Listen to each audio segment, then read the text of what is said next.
அனைவருக்கும் அன்பு வணக்கங்கள் சொந்தங்களே. இந்த வீடியோவில் நாம் திருச்செந்தூர்ல முருகர் கோவில் இருக்கு.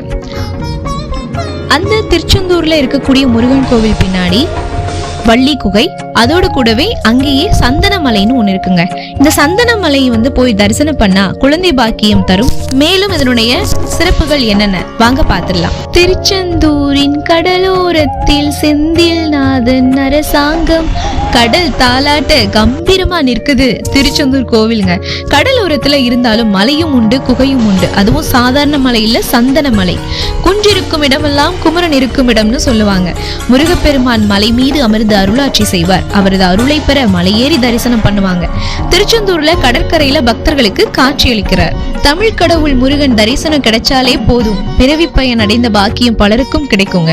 முருகன் ஆலயங்கள் தமிழகத்துல நிறைய இருந்தாலும் திருச்செந்தூர்ல அருள்பாலிக்கிற சுப்பிரமணியரையும் சண்முகரையும் தரிசிக்க தினமும் பல்லாயிரக்கணக்கான பக்தர்கள் வந்துட்டு போறாங்க. திருமண வரம் வேண்டியும் குழந்தை பாக்கியம் வரம் வேண்டியும் திருச்செந்தூருக்கு வந்து கடல்ல நீராடி இறைவனை தரிசனம் பண்றாங்க. திருச்செந்தூர் கோவில் திருப்பணிக்காக மௌனசாமி, காசிநாத சுவாமி, ஆறுமுகசாமி மூவரும் தங்களுடைய வாழ்நாளை அர்ப்பணிச்சிருக்காங்க. திருச்செந்தூர் கோவில்ல குரு தட்சிணாமூர்த்தியை தரிசனம் பண்ணா திருமண வரம் கிடைக்கும் அப்படின்னும், வள்ளி குகைக்கு முன்பு இருக்கக்கூடிய சந்தனமலையில தொட்டில கட்டினா குழந்தை பாக்கியம் விரைவில் கிடைக்கும் அப்படின்றது பக்தர்களுடைய நம்பிக்கையா இருந்துட்டு வருதுங்க. திருச்செந்தூர் முருகன் கோவில் சங்க காலத்திலேயே சிறப்பு பெற்று திகழ்ந்த திருத்தலம்.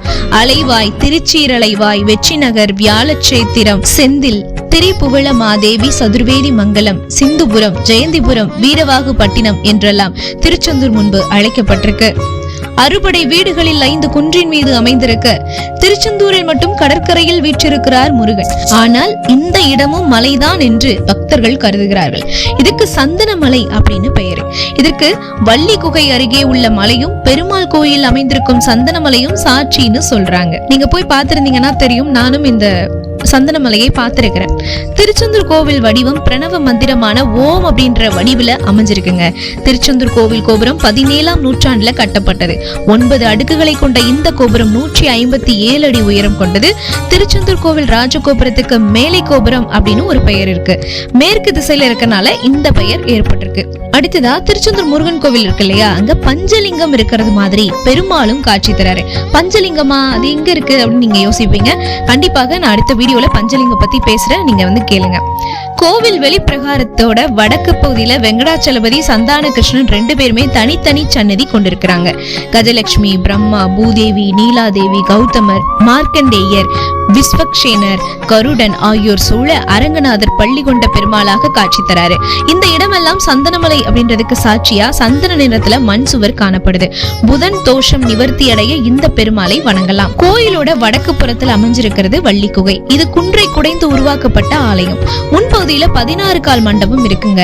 வடபக்கமுள்ள சுவரை சூரசம்கார நிகழ்ச்சி ஓவியங்களா சித்தரிக்கிறாங்க. வள்ளியம்மையோட தந்தையான நம்பிராஜனும் அவருடைய படை வீரர்களும் முருகப்பெருமானோட போரிட வந்தப்போ வள்ளியம்மை பயந்து ஒளிந்து கொண்டதுதான் இந்த குகை அப்படின்னு சொல்றாங்க. இன்னும் நிறைய கதைகள் கூட இருக்கு. ஆனா எது உண்மை அப்படிங்கிறது இது வரைக்கும் சரியாக சொல்லப்படல அப்படின்னு தான் சொல்லணும். சரி, இந்த குகையை வள்ளி ஒளிந்த வள்ளிநாடு அப்படின்னு குறிப்பிடுவாங்க. குகைக்குள்ள போய் நாம வழிபடலாம். மாலை 6 மணிக்குள்ளாக நம்ம போயிட்டு வந்துடணும். குழந்தை வரம் கேட்டு இந்த மலை மேல தொட்டில் கட்டி வணங்குனா பிள்ளை வரத்தை வள்ளி தருவார் அப்படின்றது நம்பிக்கை. முருகனை நினைச்சு தியானம் இருக்க விரும்புறவங்க வள்ளி குகை பக்கத்துல இருக்கிற தியான மண்டபத்தை பயன்படுத்திக்கலாம். முருகப்பெருமானுக்கு பாலபிஷேகம் பண்ணி வழிபட்டா நினைச்ச காரியம் கைகூடுங்க. மூலவர் தவ கோலத்துல இருக்கிறதுனால காரம், புளி இதெல்லாமே பிரசாதத்துல சேர்க்கப்படுறது இல்ல. ஆனா சண்முகருக்குரிய பிரசாதங்கள்ல காரம், புளி சேர்க்கப்படுது. அது மட்டும் இல்ல, இங்க வேலை வேணும் அப்படின்னா, நல்ல வேலை தேடிட்டு இருக்கீங்க, வேலை உங்களுக்கு நிரந்தரமாகணும், இந்த மாதிரி நல்ல வேலை கிடைக்கணும் அப்படின்னா தொடர்ந்து ஒரு 9 வாரங்கள் பாத்தீங்கன்னா கடல்ல நீராடி, நாளிக்கிணறுல எல்லாம் குளிச்சு கடல்ல நீராடி நீங்க முருகனை போய் தரிசனம் பண்ணிட்டு, அதாவது உங்க ஜென்ம நட்சத்திரம் அன்னைக்கு நீங்க போய் தரிசனம் பண்ணிட்டு வந்தா கண்டிப்பா கிடைக்கும் அப்படின்னு நிறைய பேர் சொல்றாங்க.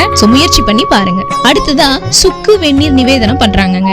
அடுத்ததா முருகப்பெருமானுக்கு படைக்கப்படும் நிவேதன பொருட்களில் சிறுபருப்பு கஞ்சி, பால்கோவா, வடை, சர்க்கரை பொங்கல், கல்கண்டு, பேரிச்சம்பழம், பொரி, தோசை, சுகியன், தேன்குழல், அதிரசம், அப்பம், பிட்டமுது, திணைமாவு ஆகியன இடம்பெறுகின்றன.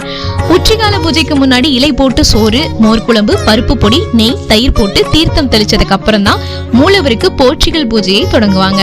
இரவு பூஜையில பால், சுக்கு வெந்நீர் இதெல்லாமே நிவேதனம் பண்றாங்க. இங்க பாத்தீங்கன்னா நீண்ட நெடுங்காலமாக ஒரு பெண்மணிக்கு குழந்தை பேர் இல்லையா. அவங்க பல தெய்வங்களை வணங்குறாங்க, பூஜை பண்றாங்க, பலன் ஒண்ணுமே இல்லைங்க. ஒரு நாள் சித்தர் ஒருத்தர் கோயிலுக்கு வராரு. அந்த பெண் அவர்கிட்ட தன் குறையை வந்து சொல்றாங்க. குடம் பிடித்தான் சட்டிக்கொள் அப்படின்னு சொன்னாரா சித்தர். சித்தர்கள் சூட்சமமா பேசுவாங்க. அந்த பெண் வந்து படிப்பறிவு இல்லாதவங்க, ஒண்ணுமே புரியல அவங்களுக்கு. படிப்பறிவு இருந்தாலுமே வந்து ஒன்றும் புரியாது. ஏன்னா அவங்களுடைய அந்த சூட்சமமான அந்த வார்த்தைகள் யாருக்குமே புலப்படாதுதான். குடம் பிடித்தானையும் சட்டி கொள்வானையும் எங்க போய் காண்பாள். சித்தர் சொன்னதன் பொருள் அவங்களுக்கு புரியல, குழம்பி தவிக்கிறாங்க. அப்போதான் மாம்பழ கவிராயர் அப்படின்ற புலவர் அந்த ஊருக்கு வந்திருக்கிறாரு. அப்போ அந்த பெண் அவர்கிட்ட போய், ஐயா குடம்பிடித்தான் சட்டிக்குள் அப்படின்னு ஒரு சித்தர் சொன்னாரு, அதோட பொருள் என்ன அப்படின்னு கேக்குறாங்க. அதுக்கு புலவர், குடம் அப்படின்றதை குக்குடம் அப்படின்னு பொருள் கொள்ளணும். குக்குடம் அப்படின்னா சேவல்னு பெயரு. அந்த சேவலை கொடியில வச்சிருக்கிறவன் சேவர் கொடியோன். அவன் யாருன்னு உனக்கு தெரியுமா அம்மா அப்படின்னு கேக்குறாரு. தெரியும் ஐயா, அவர்தான் முருக கடவுள் அப்படின்னு சொன்னாங்களாம் அந்த பெண். சட்டி அப்படின்றது கந்த சஷ்டின்னு பொருள். அந்த முருக பெருமானை நினைச்சு கந்த சஷ்டி விரதம் இருந்தா உனக்கு குழந்தை செல்வம் கிட்டும் என்பதையே அந்த சித்தர் சொல்லி இருக்கிறார். அப்படியே செய்துவா அப்படின்னு சொன்னாராம் அந்த புலவர். அந்த பெண்ணும் அப்படியே செய்யறேன் அப்படின்னு சொல்லி சந்தோஷத்தோட விடை பெற்று போனாங்களாம். கந்த சஷ்டி விரதம் இருந்ததன் பலனா அழகன் முருகனை போலவே ஆண் மகனை பெற்றெடுத்தாங்களாம் அந்த பெண். புத்திர பாக்கியம் வேண்டுவோர் அழகன் முருகனை நினைத்து கந்த சஷ்டி விரதம் இருந்தா அதற்கான நற்பலன்கள் கிடைக்கும். நம்பிக்கையோடு இருந்தா நல்லவையே நடக்கும்னு சொல்லிட்டு இந்த வீடியோவை நான் நிறைவு செஞ்சுக்கிறேன். முருகனின் ஆசீர்வாதங்கள் உங்க எல்லாருக்குமே பரிபூர்ணமா கிடைக்கட்டும் அப்படின்னு சொல்லிட்டு, நிறைய காலமாக குழந்தை பேருக்காக காத்துட்டு இருக்கீங்க அப்படின்னா, எதிர்பார்த்துட்டு இருக்கீங்க அப்படின்னா, நிச்சயமாக இந்த ஒரு வழிபாட்டை மேற்கொண்டீங்கன்னா உங்களுக்கும் குழந்தை பாக்கியம் குழந்தை செல்வம் கிட்டும் அப்படின்னு ஒரு நம்பிக்கையை விதைச்சிட்டு, இந்த வீடியோ உங்களுக்கு பயனுள்ளதா இருந்துச்சுன்னு நினைச்சீங்கன்னா லைக் பண்ணுங்க, அதை நிறைய பேருக்கு ஷேர் பண்ணுங்க. மேலும் முருகனை உங்களுக்கு ரொம்ப பிடிக்கும் அப்படின்னா மறக்காம கமெண்ட் பாக்ஸ்ல சொல்லுங்க.